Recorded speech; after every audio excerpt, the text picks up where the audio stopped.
Assalamualaikum warahmatullahi wabarakatuh.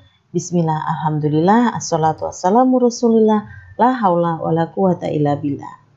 Kali ini saya akan menjelaskan tentang pertemuan keempat atau minggu keempat dari mata kuliah teori komunikasi. Pada pertemuan keempat ini nanti yang akan bertugas adalah kelompok 3. Pertemuan keempat ini sub CPMK-nya mahasiswa mampu membuat karya tentang teori komunikasi antar pribadi dan menunjukkan penguasaannya.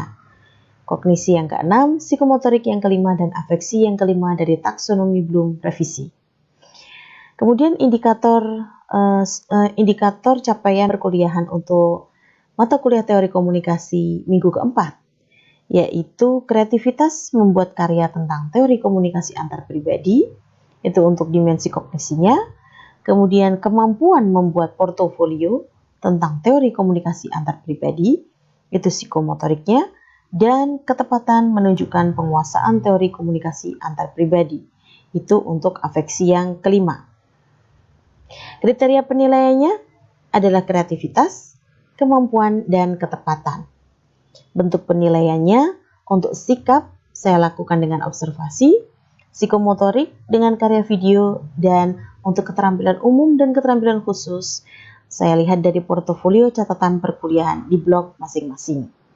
Tentu saja catatan perkuliahan ini bukan catatan ala kadarnya, ya, tapi catatan materi, kemudian bagaimana penjelasan dari teman-teman memahami materi tersebut beserta contoh dan aplikasinya.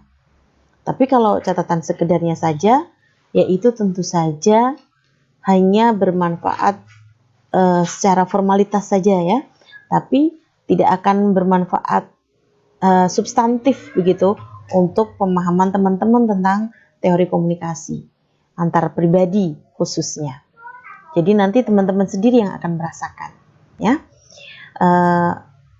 Ini bukan umpatan ya, teman-teman sendiri yang akan merasakannya, tapi memang perkuliahan saya ini memang butuh effort luar biasa karena mata kuliah ini bobot dari satuan kredit semesternya itu ada 3 SKS. Nah, 3 SKS ini maknanya bahan kajiannya itu memang luas dan dalam, ya.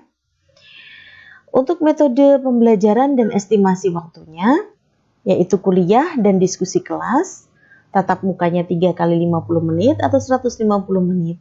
Dengan tugas kelompoknya menghasilkan karya video materi teori komunikasi antar pribadi dan menunjukkannya di kelas.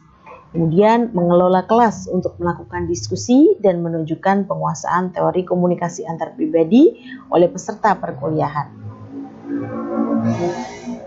Tugas individunya menghasilkan portofolio catatan perkuliahan yang menunjukkan penguasaan teori komunikasi antar pribadi di blog masing-masing, ya. Ini kurang mengunggah URL-nya di Vclass, share di WhatsApp group dan email dosen.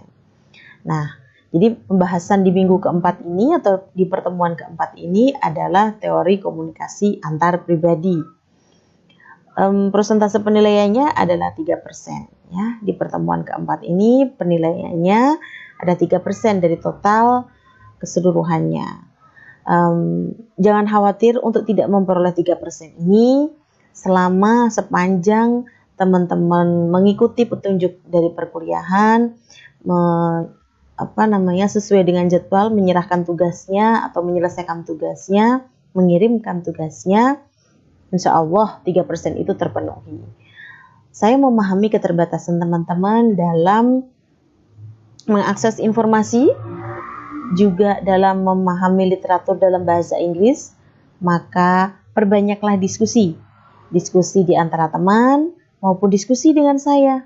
Boleh diskusi di WhatsApp group atau di Japri, ya, atau langsung di WA. Tentu saja jika balasan saya juga kurang memahamkan teman-teman atau kurang maksimal, maka memperbanyak membaca adalah suatu keniscayaan, ya.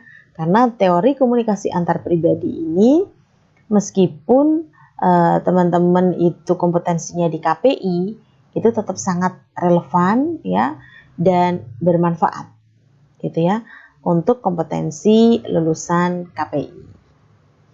Itu saja penjelasan saya untuk pertemuan yang keempat atau minggu keempat. Selamat memimpin diskusi ya nanti untuk kelompok 3. Semoga diskusinya sukses. Diskusi yang sukses itu indikatornya adalah banyak pertanyaan kritis dan banyak juga jawaban yang memberi peluang untuk menggali atau untuk digali lagi pertanyaannya.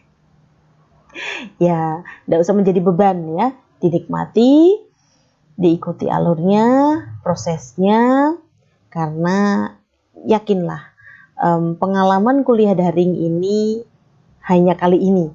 Insya Allah ya, semoga bismillah semester ke depan bahkan hingga lulus teman-teman akan menjadikan memori kuliah daring ini sebagai pengalaman dan kenangan ketika teman-teman sudah kuliah tatap muka di kelas secara fisik. Itu motivasi dari saya. Mohon maaf apabila ada kesalahan dan kekhilafan, kekurangan, karena sesungguhnya memang saya adalah tempatnya salah dan hilaf, dan kalau ada yang benar itu semata-mata karena Allah sudah menuntun kita bersama ke jalan yang benar. Sekian, wallahul muwaffiq ila aqwamit thoriq. Wassalamualaikum warahmatullahi wabarakatuh.